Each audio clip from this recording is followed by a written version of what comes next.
Hello బంగారాలు, welcome back to our channel భవిష్య ముచ్చట్లు. ఈ రోజు అయితే మేము అంజారమ్మ కనంకి వచ్చేసాము. ఇక్కడ అమ్మవారు అయితే ప్రత్యక్షంగా వెలిసారు. చాలా మహిమ గల గుడి ఇది. సోమవారం, శుక్రవారం, ఆదివారం అయితే ఇక్కడ భక్తులు చాలా రద్దీగా ఉంటారు. అమ్మవారికి ఏదైనా మొక్కుంటే అది ఖచ్చితంగా జరుగుతుందని ఇక్కడ భక్తుల యొక్క నమ్మకం. ఇక్కడైతే మా అక్క వాళ్ళు ఈ రోజు అమ్మవారికి మేకనైతే బలివ్వబోతున్నారు. ఇక్కడ అయితే మీరే చూడండి ఎంత మంది భక్తులు అమ్మవారికి నైవేద్యం సమర్పించారో. నేనైతే గుడిలో పూజారి పర్మిషన్ తీసుకొని అయితే వీడియో తీస్తున్నాను మీ అందరికి అమ్మవారిని చూపించడానికి. చాలా మంది వాళ్ళ మొక్కులు నెరవేరాక ఇక్కడ అమ్మవారికి నైవేద్యాలు పెడుతూ ఉంటారు. రోజు అయితే ఆదివారం కావడంతో అమ్మవారి అలంకారం చాలా బాగా చేశారు. ఇందులో ఈ రోజు ఆదివారం కావడంతో భక్తుల రద్దీ కూడా ఎక్కువగా ఉంది. అమ్మవారి తలపైన ఉండేవే తాయెత్తులు, అవి చాలా మహిమ గలవి. అవి కట్టుకున్నప్పుడు చాలా మంచి జరుగుతుంది, అండ్ ఆరోగ్యం కూడా బాగుతుందని భక్తుల నమ్మకం. అయితే నా కోసం, నా ఫ్యామిలీ కోసం అండ్ నా ఫ్రెండ్స్ కోసం అయితే చాలా సేపు క్యూలో నిలబడుకున్నాను. ఇంకా తాయెత్తులు అయితే తీసుకున్నాను. ఇంకా గుడి బయటికి రాగానే నాగాలమ్మ అయితే ఉంటుంది, అమ్మవారి దర్శనం అయితే చేసుకున్నాను. ఇంకా కాలభైరుడు ప్రతిరూపాలైన కుక్కలకైతే భక్తులు ప్రసాదాలు సమర్పిస్తూ ఉంటారు. ఇక్కడైతే చాలా అమ్మవారి విగ్రహాలు ఉన్నాయి. నాకైతే చూస్తూనే ఉండాలనిపించింది. ఇప్పుడు నేను చూపించేదైతే కాళికాదేవి విగ్రహము. గుడి చుట్టూరు అమ్మవారి విగ్రహాలు అయితే ఉన్నాయి. చాలా ప్రశాంతంగా ఉంది గుడి చుట్టూ వాతావరణం కూడా. ఊరి జాతర వీడియోస్ అండ్ మా అక్క పెళ్లి అయితే నేను ఇంకా పెట్టలేదు, ఇంకైతే పెట్టబోతున్నాను, చూసేయండి. ఈ చెట్టుకి పిల్లలు పుట్టని భక్తులు చీర కొంగును చింపి ముడుపుగా కడతారు, అది వాళ్ళ నమ్మకం. ఇదైతే ఈ రోజు మేము బలివ్వబోయే మేక. చూడండి ఎలా ఉందో.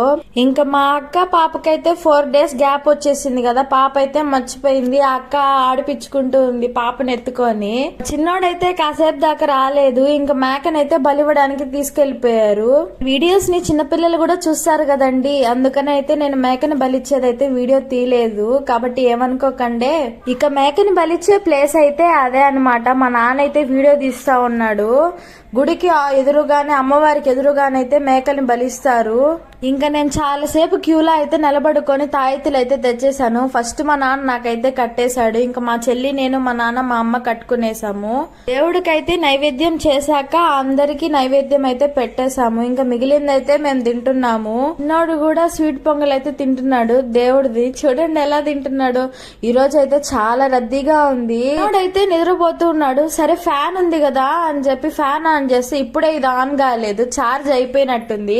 ఇంతకీ మీకు చెప్పలేదు కదా నేను ఈ ఫ్యాన్ ఎక్కడ కొన్నాను. నెక్స్ట్ వీడియోలో చూసేయండి, మీకే తెలుస్తుంది. ఈ గుడిలో జాతకాలు చెప్పేవాళ్ళు, సోది చెప్పేవాళ్ళు అయితే చాలా మంది ఉంటారండి. చెట్టి మామిడి తోటల మధ్యలో అయితే వంటలు చేసి మేము తినబోతున్నాం. గుడి దాటి ఇలా బయటికి వస్తే ఉంగరాలు, చైన్లు, బ్రాస్లెట్లు అయితే అమ్ముతూ ఉన్నారు. ఇంకా నేను, మా చెల్లి, మా నాన్న అయితే బండేసుకొని వంట చేసే దగ్గరికి అయితే వెళ్ళిపోయాము. మా అమ్మమ్మ వాళ్ళు ఊరైతే కొండల మధ్యలో ఉంటుంది కాబట్టి చాలా బాగుంటుంది వ్యూ. అయితే ఫొటోస్ తీసుకోవాలనిపిస్తూనే ఉంటుంది ఎప్పుడు. అలా వెళ్తూ ఉంటే చల్లగా ఉంది, గాలి, వాన పడేటట్టుంది క్లైమేట్. మేము ఇంకైతే లంచ్ చేసేసి నెల్లూరుకి అయితే ఇలాగే బయలుదేరిపోబోతున్నాం. చాలా పెద్ద అడ్వెంచరే జరిగింది. ఆ అడ్వెంచర్ తెలుసుకోవాలంటే సబ్స్క్రైబ్ చేసేయండి మన ఛానల్, లైక్ చేయండి వీడియోకి. అసలు మేమేం చేసాము, ఏం అడ్వెంచరు, ఎక్కడికి వెళ్ళాము, అసలు ఏమైంది లాస్ట్. కొత్తగా చూసే వాళ్ళు మన ఛానల్ అయితే సబ్స్క్రైబ్ చేసేయండి బంగారాలు. జాతరలో ఏం కొనుక్కున్నాం, జాతర ఎలా జరిగింది, ఏం చేస్తారు జాతరలో, అన్ని అయితే పెద్ద వీడియో చేయబోతున్నాను. ఆ వీడియో చూడాలంటే సబ్స్క్రైబ్ చేసి, లైక్ చేసి, షేర్ చేయండి.